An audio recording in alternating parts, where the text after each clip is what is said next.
I have found David, son of Jesse, a man after my heart, says the Lord, because David is going to do everything that I am asking him.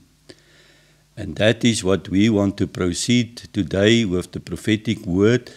Saints, it is not so much a prophetic word for this year 26. It's more a prophetic word of the season that we're now entering. To be honestly, I think this season already started in March 2024, because the Lord revealed to me what will come next, and it was a severe trials and persecution year, 24-25, to prepare us now for this season. Can I ask you this morning?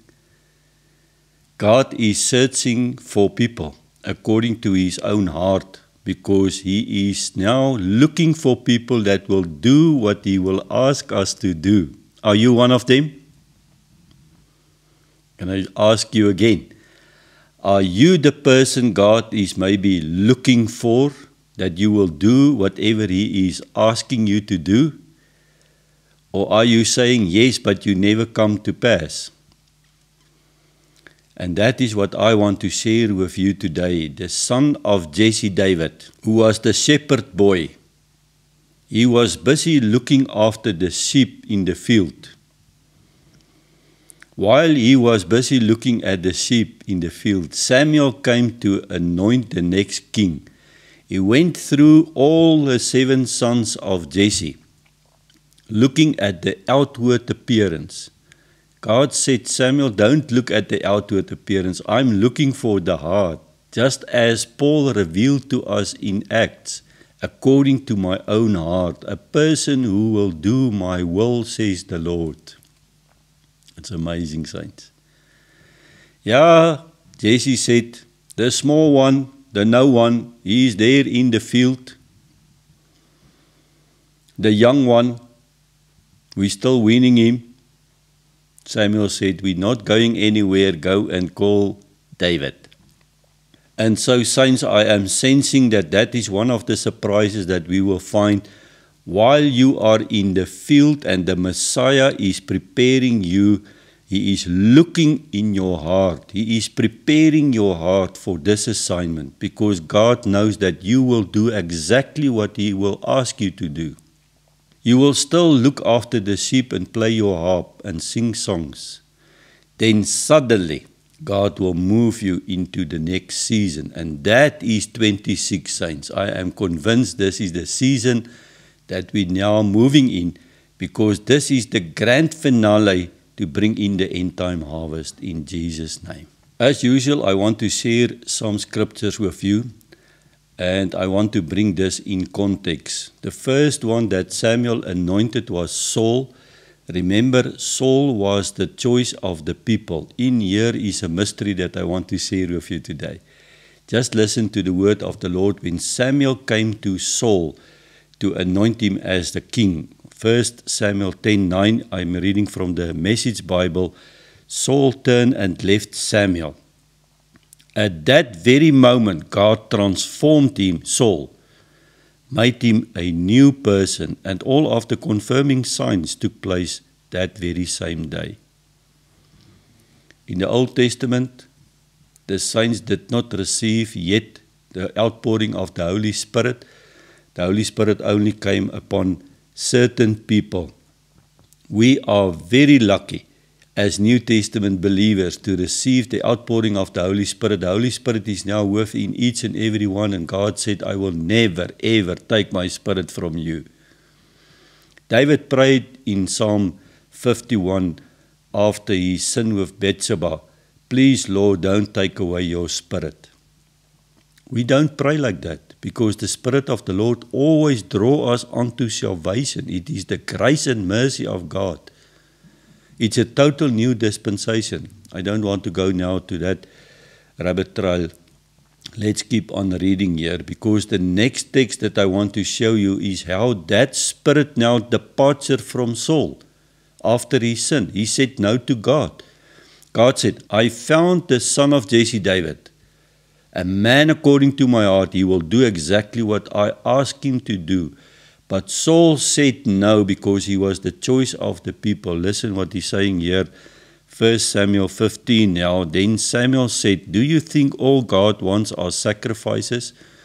We need to bring this now in context because from chapter 10 up to chapter 15 in 1 Samuel, many things had happened.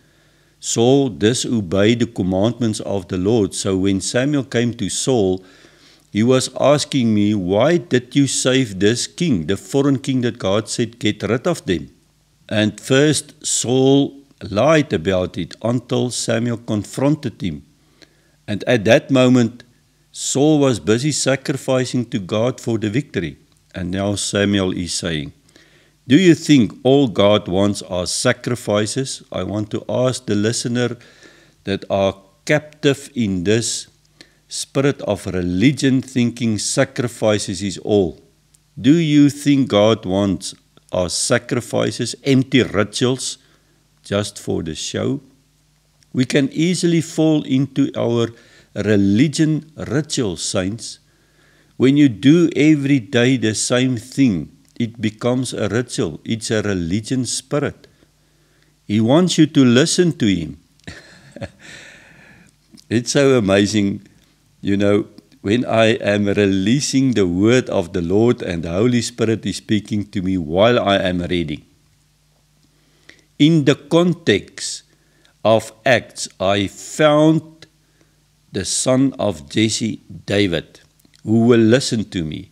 And here the contrast is saying, he wants you to listen to him. Are you a Saul that you don't listen to the Lord?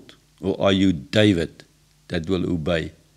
Plain listening is the thing, not staging a lavish religion production. Can I read it again? Plain listening is the thing, not staging a lavish religion production. Not doing what God tells you is far worse than fooling around with the occult. This is hard words.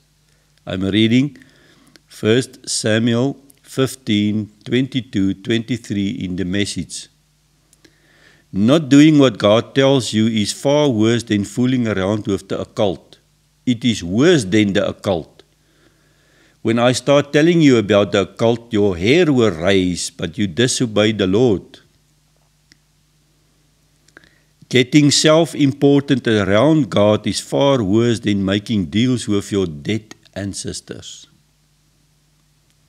Because you said no to God's command, he say no to your kingship. Thus says the Lord to Saul. There are two sides of this coin. The one, God will place a Saul against you and in front of you now in this season. The question is, do you recognize that Saul because he is there to prepare your heart? But then the Lord is saying there are many surprises. Surprises for the sons of David who obey, and there will be surprises for the souls who disobey. The choice is yours. We can choose if we want to obey or not, saints. So the surprise will come. It all depends on your choice. As God was saying in Deuteronomy, I put in front of you life and death, the blessing and the curse, you choose. He said in the Garden of Eden, do not eat from this tree. When you eat, you will die. It is your choice. God orchestrated death, not Satan. He put man in the garden to choose. Likewise, today you can choose. As I'm speaking, it is as if the Holy Spirit is saying, you choose the outcome of what is coming in this season. You choose the outcome of your surprise. Glory to God. Thank you, Jesus. Now, I want to read you 1 Samuel 15:24. If you are a Saul, it means you are a people pleaser. People pleasers will always disobey God, because when God said for you to do things, it will be contradicted to the people.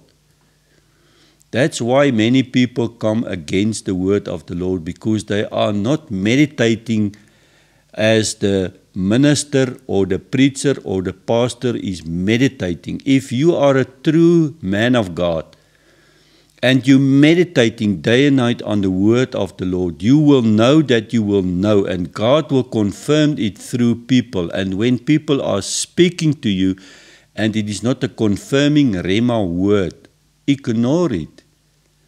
Don't try to please the people. Saints, don't try to please the people in this season. I am not a people pleaser. That's why I have so much resistance in my ministry. Can I read to you? Saul gave in. That is now when Samuel confronted him about the sin. And he confessed, I have sinned. I have trampled Roshot over God's word and your instructions. I cared more about pleasing the people. I let them tell me what to do. You see, people come to me and they want to tell me what to do. I am not above counseling. That's not what I try to tell you. When I'm off track and people come and say, the Lord is saying, I am listening. But you can't come and tell me. You can't move me into another direction. God said, and I obey. And He will send people to be part of this ship. He already showed us many horse ships. And the ships will come into Bethesda and they will come out to Bethesda. And I wish I can now explain to you quickly because I have personal experience in this. When I was in the army, in that stage after school, we have 2-year compulsory military training. In the second year, they sent me to a mobilizing center. It was where all the corpses of the South Africa army came together to mobilize for the war. So when the people came into mobilized and they go out, there was nobody around. It was only high-rank staff officers, only a skeleton staff. There was no troops, nothing. There was not going on one single thing. And that is what God is doing in Bethesda. I am going to record our prophetic vision and then you will realize what this ministry is all about.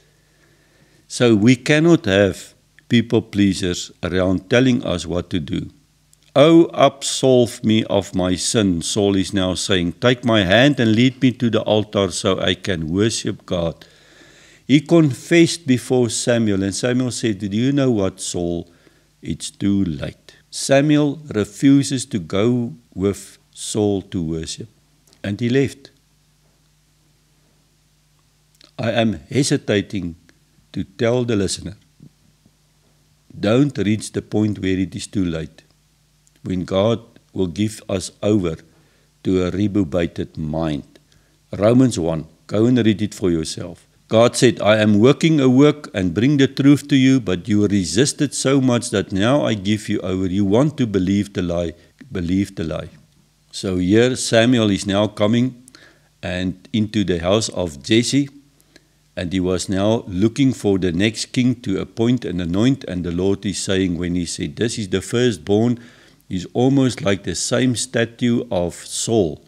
And the Lord is saying, but God told Samuel, 1 Samuel 16:7, looks aren't everything. Don't be impressed with the looks and stature. I've already eliminated him. God judges person differently than humans do. Men and women look at the face. God looks in the heart. Can I tell you, frankly, openly, boldly, don't look at the outward appearance. No man can look into another man's heart. It is impossible. Only God knows what is going on in your heart. It might be that it look like if you are so robust, but God is seeing the attitude. And some people are walking in a false humility. And you think, oh, that man is so humble. It is a false humility. And in the heart, there are many things that are not right. God showed me this. Then he asked Jesse, isn't this it? Are there no more sons? And then Jesse replied, well, yes, there is the rund. Go up and look for yourself. The word, the rund, is the small one, the no one, the nobody, the child there outside. But he's out tending the sheep.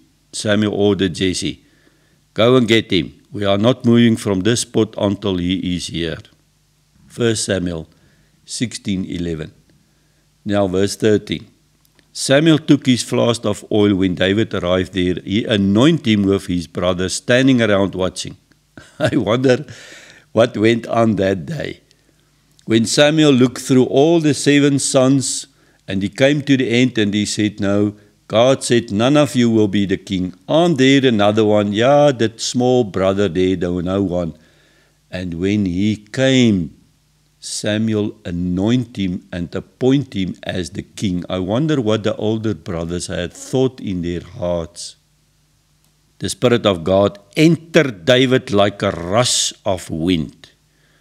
God virtually empowered him for the rest of his life. Samuel left, went home to Ramah.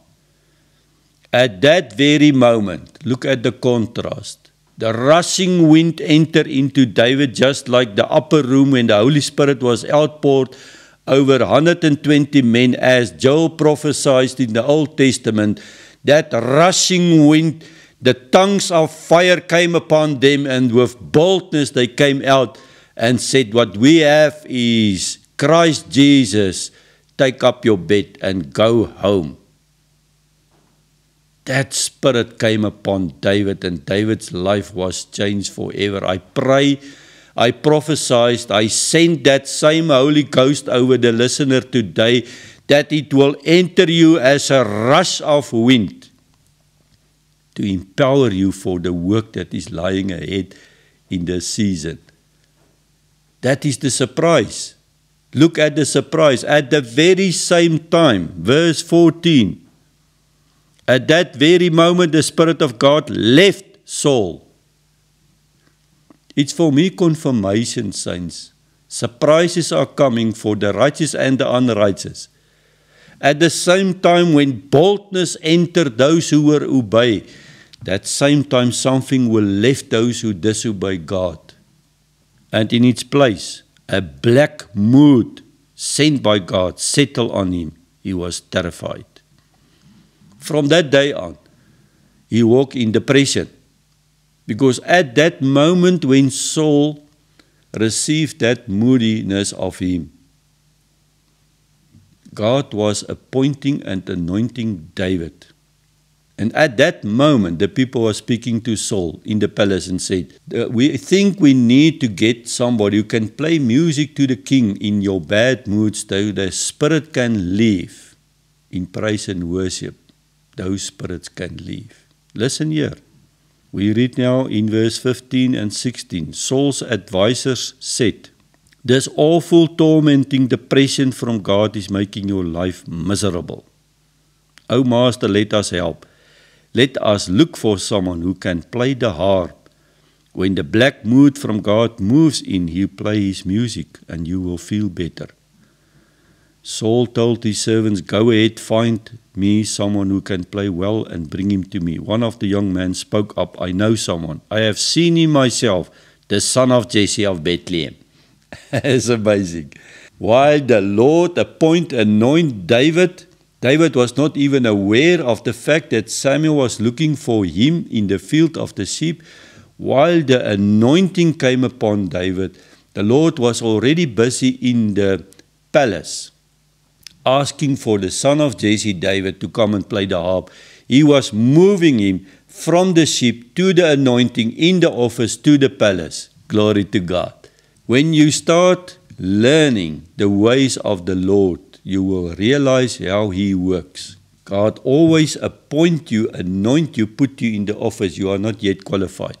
He put you directly into the palace and put a soul in front of you to start serving Him.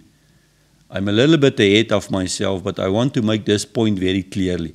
There are too many young, upcoming, gifted prophets and men of God appointed and anointed, but they do not want to serve. They want to do their own thing. This is not scriptural. Can I tell you openly and blindly, it is not scriptural. Samuel served Eli his whole life. David served Saul. He could have killed him many times, but he refuses to do it. He submitted. He cried over the death of Saul and Jonathan.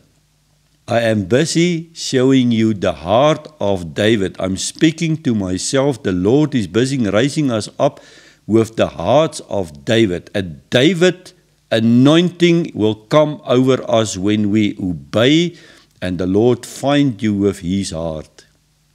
Let that deeply sink into your innermost being today. Search for it. Ask for it. Let the Holy Spirit prepare you for it. It might be a bumpy ride. One of the young men said, I know one. I have seen him myself, the son of Jesse of Bethlehem, an excellent musician. He is also courageous, of age, well-spoken, good-looking, and God is with him. And Saul sent a messenger to Jesse, requesting, send your son David to me, the one who tends the sheep. The Holy Ghost is over me, saints. It's amazing. Here David is standing, appointed, anointed by Samuel. The Spirit of God entered David. The Spirit of God left Saul. At that moment, they called David to the palace. That is the surprise that awaiting us, those who will obey. Saints, can I make a remark? You cannot have communion and love Jesus and walk an unrighteous walk, walking in bitterness, envy, jealousy. Look what is in for you, backstabbing, talk to one another, hate one another. It's impossible. Those things cannot exist into you. You cannot approach the throne of grace with such a heart. We need to deal with our hearts.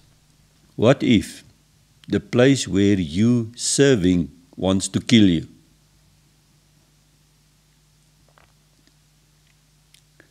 Don't let this remark just pass away. I want you to meditate on this, because some of you will know exactly what I'm now telling you. What if the place where you serve is out to kill you? Well, that is exactly where David were. He entered the palace, and Saul several times threw a javelin to David.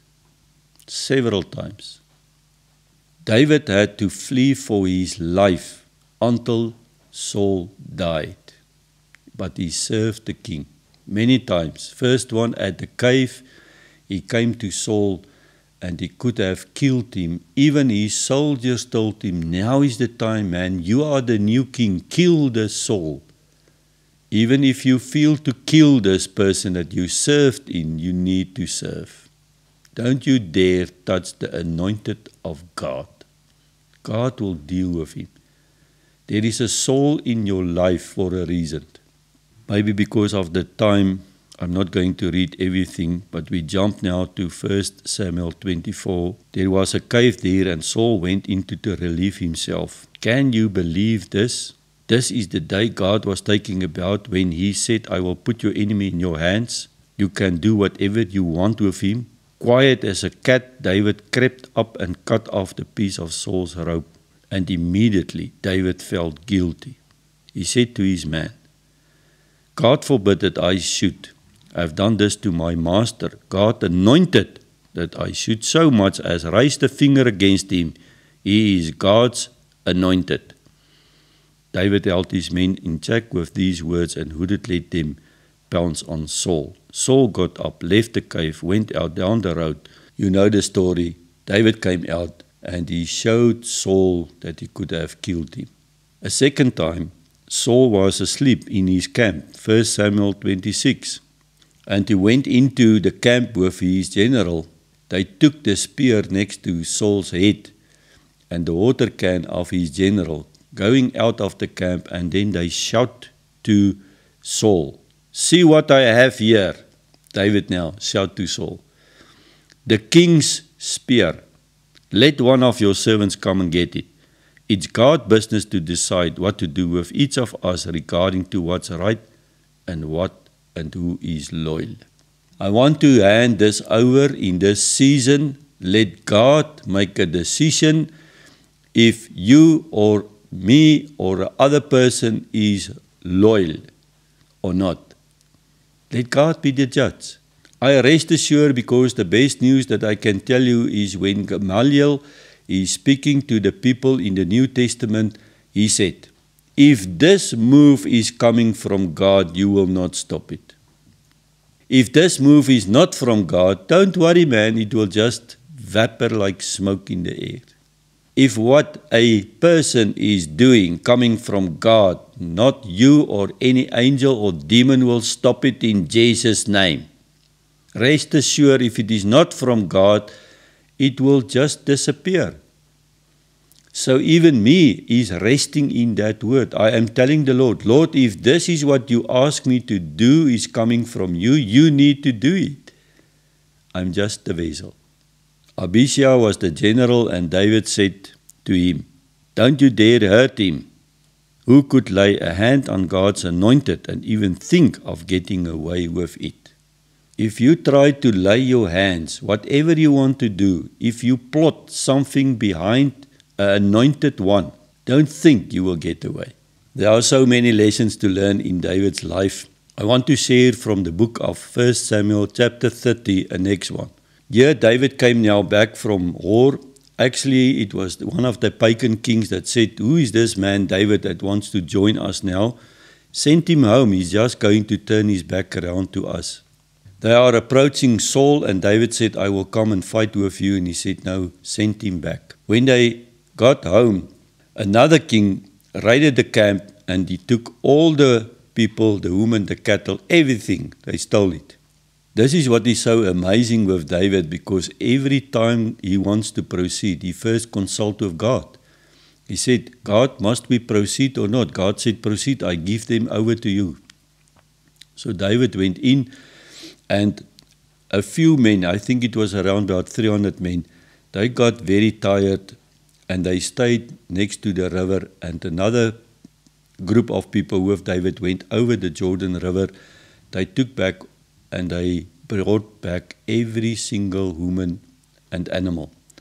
When they came back, they want to divide the spoil, and they said, these people that stay behind, because they were tired, they will receive nothing. We're not going to share anything with them.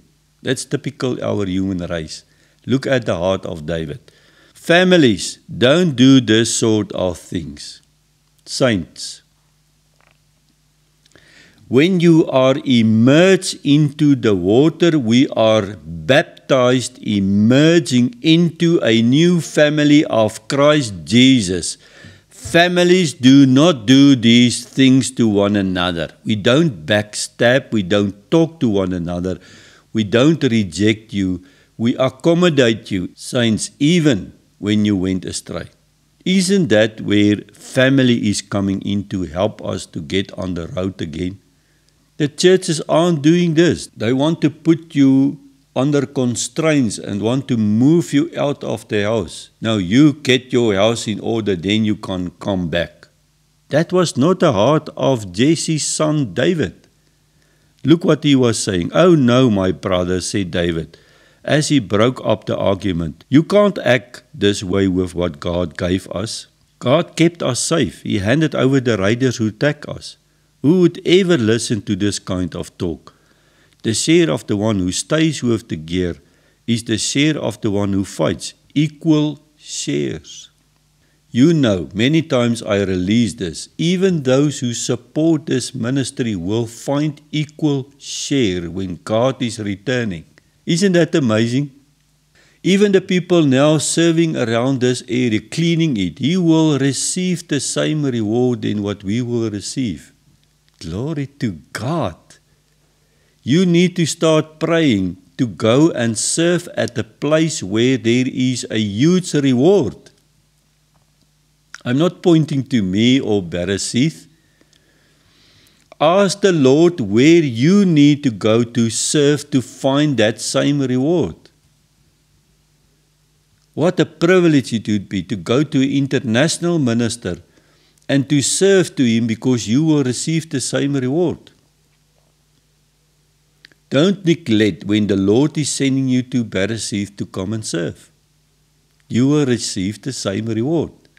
But Satan lied to many of us, and then the support system disappear and walk away, and you walk then in a heart of Saul by disobeying God.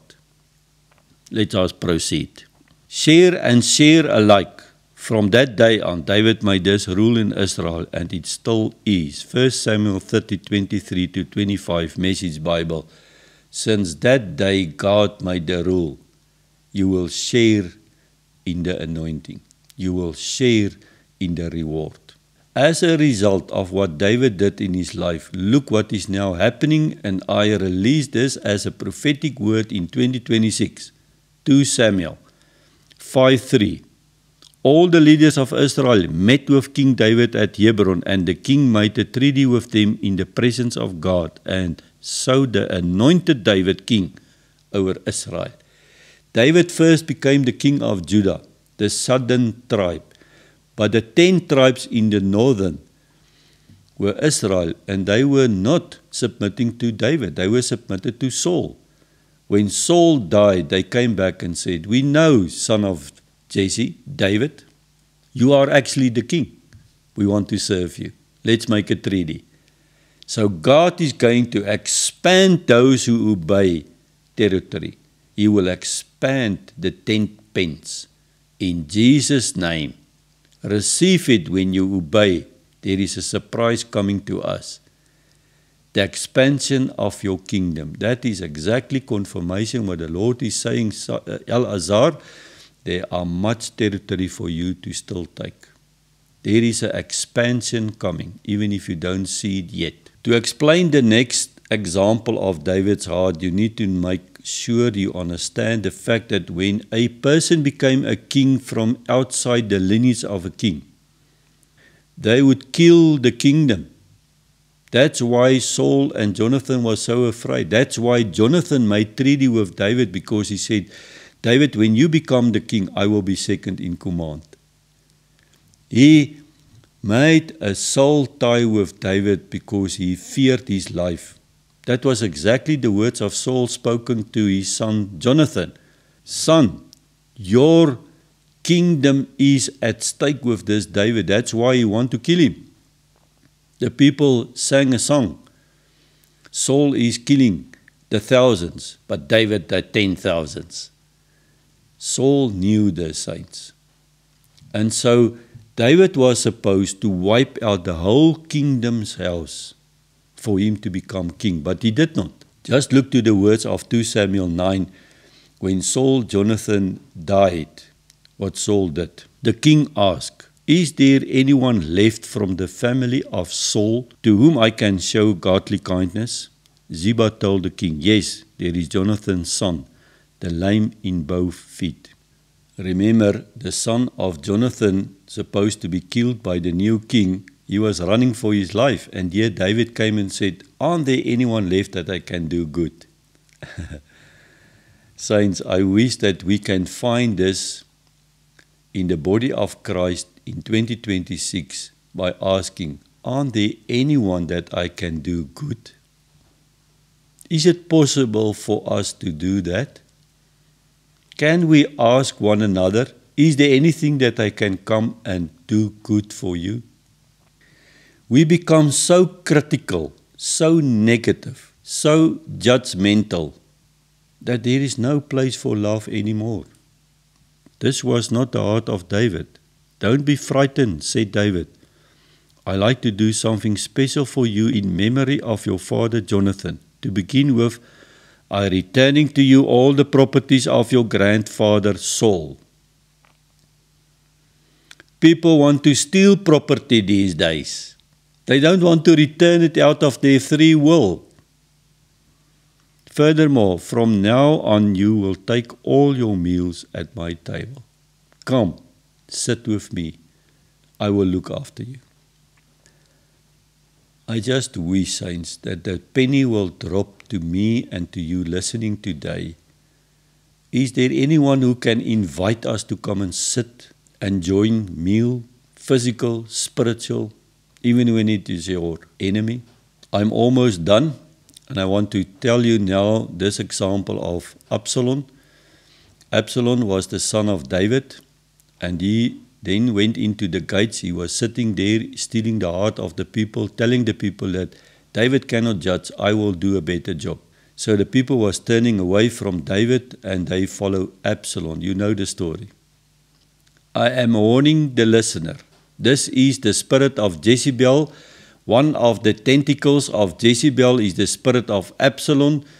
If you do not know this, please go on the website, download the book, The Counterfeit for God's Forerunners. It's for free and start reading it. I think it's page 75, 76 around, giving you the family tree of Jezebel. You will find the spirit of Absalom present. There are people out to steal the hearts of the people, turning them around to a ministry or a church pastor, trying to take over. Use it as their own platform to minister. I am warning those with those hearts. The handwriting is on the wall. You will be hanged with your hair. Another surprise. Because when Absalom turned the people around, David fled for his life. Here is David who dealt with Goliath. And he fled for his own son Absalom. It was the condition of the heart. Saints, when I read this, I told the Lord, Lord, I don't think I would fled. I would have made a stand. But the Lord is saying, that is the heart of my servant David. Let us read. 2 Samuel 15:3. Then Absalom would say, look, you have strong case, but the king isn't going to listen to you. He said, why doesn't someone make me a judge for the country? I'm warning the self-appointed judges. As we enter now the season that the Lord is preparing the Davids to judge, self-appointed judges will arise to steal the hearts of the people.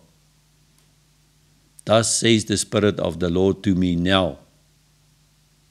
Anybody who case could bring it to me, and I will settle things fair and square. Whenever someone would treat him with special honor, he'd shrug it off and treat him like an equal, make him feel important. Absalom did this. Everyone who came to business with the king and stole the hearts of everyone in Israel. To keep it short, Absalom came against the king and everyone in the palace except his concubine wives stayed behind. He left, he ran, and he told the general, please be soft on my son Absalom. Here is the son who wants to kill David, and he said, be soft on him. When they found Absalom hanging in his hair, you need to read the scriptures because Absalom's hair, he cut it once a year, and I think the scripture referred to it 3 or 5 pounds of hair cutting it down. That hair, the Lord orchestrated it for Absalom to be hanged when he went with his mule under the tree. There is a surprise for those who will come against the anointed ones. You will be hanged with your hair on a tree, says the Lord. David wept when they killed his son Absalom. So much that the people wants to turn now around against the son of Jesse, David, because he doesn't want to give them honor of winning the war. And then the general came to David in privacy and he said to David, David, get yourself a grip on your own life. You cannot weep like this. I'm going to read to you. 2 Samuel 19, but in a private Joab rebuked the king. Now you have done it. Knock the wind out of your loyal servants who have just saved your life, to say nothing of the lives of your son and daughters, wives and concubines. But is this loving those who hate you and hating those who love you? Your actions give a clear message. Officers, soldiers means nothing to you. You know it. If Absalom were all right now, we all be dead. Would that make you happy? So the general is saying to David, get hold of yourself. Get out here and put some heart into your servants. I swear to God that if you don't go to them, they'll desert. Not a soldier will be left here by nightfall, and that will be the worst thing that will happen yet. 2 Samuel 19, 5-7. So David went out and to meet the people. I can go on for the whole week. I just want to emphasize the condition of the heart of David. That's why the Lord now came in Acts and he said, David, I found you a man according to my heart. You will do what I ask you to do. 2 Samuel 22 is an amazing chapter that I want to encourage you to go through. It is the last words of David, and he wrote a song, and that song I wish I had time to read through as a prayer. That is my prayer for you in 2026. Can I ask you in the Message Bible, go and pray that song, 2 Samuel 22. David prayed to God the words of the song after God saved him from all his enemies and from Saul. I clearly want to indicate this to you.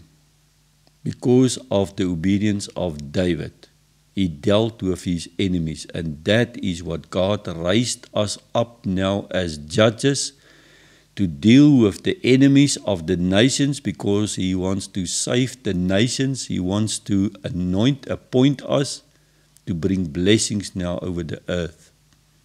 We need to get rid of the enemy, saints. Because of the act of obedience of David, Solomon, his son, reaped the harvest of joy, peace, a life of abundance. I'm going to end this message with that. My almost closing words, 2 Samuel 23, the last words of David recorded. I'm reading from the Amplified Classic Bible. The Spirit of the Lord spoke in and by me, and his word was upon me, and his word was upon my tongue. The God of Israel spoke, the Rock of Israel said to me, when one rules over men righteously. I want to look the listener in the eye this morning. When one rule righteously, when you judge righteously over man, God will come, ruling in the fear of God. He dawns on them like the morning light. God Almighty will come and dawns upon you like the morning light. When the sun rises and the cloudless morning, when the tender grass springs out of the earth through clear shining of the rain. I want to encourage the listener, when you receive that anointing, where the Lord wants to appoint you as a judge to save the nations now, rule righteously. But, David is saying, but, I like that word, but. 2 Samuel 23, verse 6, but wicked, godless, worthless lives are all like thorns to be thrust away, because they cannot be taken with the hand. This is a teaching on its own. I wish I can continue with this. They are like thorns that you cannot take it by hand. You need a long fork to take it and put it into the fire. This is my previous message about the useless sons, the nobodies that wants to put the people astray. There is a warning to the wicked. Saints, in conclusion, that is the heart of David. I really hope that the Holy Spirit spoke to you this morning. I really hope that you learned something. I want to encourage you and to invite you to come. Let the Lord, the Holy Spirit, search our hearts, that we will obey this year and do whatever He asks us to do. The result of what David did in his life, his son Solomon reaped it. And when he asked wisdom and leadership to lead the people, the Lord said, because you ask me this, I will give you much more. So Solomon went into a season of abundance. Saints, I am sensing when I read it, what we now doing will determine the outcome of our lineage, will determine the outcome of our sons and daughters and their sons, our grandkids. When you are part of the wicked, they will reap wickedness. When you are part of righteousness, they will reap righteousness, a life of abundance. Can I just share with you 1 Kings 3:9 in closure? Solomon was asking the Lord, so give your servant an understanding mind and a hearing heart. I want to pray it over the listener for 2026, that the Lord will give you a mind and a hearing heart, a mind to understand the ways of the Lord, your heart to hear what the Lord is saying, not what other spirits are saying and telling you, to judge your people. Glory to God. I'm reading 1 Kings 3:9, Amplified Classic Bible. Solomon was knowing this. He was appointed as a judge, and he said, for me to judge the nation of Israel, to rule over them, to protect over them, give me an understanding mind and a hearing heart, so that I may discern between good and bad. For who is able to judge and rule this great people of the Lord? Then the Amplified Classic is referring to James 1:5. Those who are short of wisdom, let them ask the Lord. Let us ask the Lord for wisdom today. At 1 Kings 7:7, Solomon built a courtroom, the hall of justice. It is time now to build a courtroom. I'm speaking to the nations in Africa. I'm looking in your eyes today. You know who I'm speaking to. It's time to build a courtroom, the hall of justice, where we would decide judicial matters and panel it with cedarwood. This is a word confirmed by the Lord that the centers that we will erect now in Africa will be courtrooms in Jesus' name. This is many confirmation, and it confirmed it today. When you hear the scripture, it will become truth. The Lord is saying, in your hearing, the scripture will come alive today, in Jesus' name. Can I share quickly with you the life of abundance of the life of Solomon? It says in 1 Kings 4 that one day's food supply for Solomon's household was 185 bushels of fine flour. One day. When you do your conversion, you will see it is 4.6 ton. Fine flour one day. 375 bushels of meal. It is 9.3 tons. That is one day in the life of Solomon. 10 grain-fed cattle, 20 range cattle, 100 sheep, and then it is also miscellaneous deer, gazelles, roebucks, choice of foal. That was one day ration of Solomon. I am sensing that our choices will determine this life of abundance for our descendants. Solomon had 40,000 stalls for chariot horses and 12,000 horsemen. The district manager, each according to his assignment month, delivered food supplies for King Solomon, and all who sat at the king's table, there was always plenty. They also brought to the designated place their assigned quota for barley and straw for the horses. Unfortunately, this life of abundance, there is a warning, because Solomon, the richest and the wisest man ever lived on planet Earth, even Elon Musk was not that rich. I saw now, or had listened, or had heard that he's now coming up as a trillionaire. He was not even near Solomon. Here is the warning. Solomon lost everything because he was obsessed with women. When you read the story in the Message Bible, you will see more than 900. He had 1,000 wives. And they led him astray because they served Baal and Astoreth. Solomon brought those altars back that his father get rid of in Israel. What a pity. When the Lord came and he blessed you with much, don't you dare go astray because of your lust, not of women necessarily, but the lust and the pride of the eye is the evil of all things, says the Bible. 2, don't be an Absalom, sitting in the gates, stealing the hearts of the people, turning against the anointed ones. Don't try to be a self-appointed judge and having your own agenda now. Don't be a good-for-nothing person and blow the shofar and took all the people away to support the ministry. 2 Samuel 20. Just then a good-for-nothing named Sheba, son of Bichri, the Benjamin, blew and blast on the ram's horn trumpet, called out, "We have got nothing to do with David. There is no future for us with the son of Jesse. Let's get out of here." Israel head for their tents. Don't be a good-for-nothing person. Saints, I really pray that the Holy Spirit will deliver this message. I really pray that God will give all of us a heart of the Messiah, that we will walk in caring for one another, in love for one another, doing good for one another. Don't hide.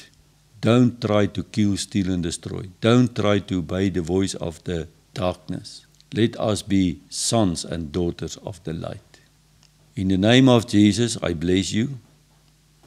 In the name of Jesus, let the heavens abundance now pour out unto you. In the name of Jesus, let that spirit that brought David into the kingdom with boldness and bless his whole life now fall upon you. Let that spirit who fall upon the 120 people in the upper room now came into your heart. Let that spirit transform all of our hearts so that we can look through the eyes of the Messiah into this world. There is much to do. I am inviting you. Let us obey the King. In Jesus' name. Amen. For this moment to arrive, I feel a shifting in the atmosphere. My breakthrough's coming alive. No more standing at the threshold. I'm stepping through the door. What was closed is being opened. I'm ready for what's in store. This is not just wishful thinking. This is faith that takes a stand. This is not just hopeful dreaming. This is trusting in God's plan. Animame, bemuna shlema. I believe with perfect faith. Zod Hashana Sheli. This is my year. This is my year of breakthrough. I declare it, I receive. This is my year of breakthrough. I'm walking in what I believe. This is my year of breakthrough. Every chain is breaking now. This is my year of breakthrough. I'm stepping into freedom somehow. Shanat Kurta, year of breakthrough. Zod Hashana Sheli. This is my year. Zod Hashana Sheli. This is my year. This is my year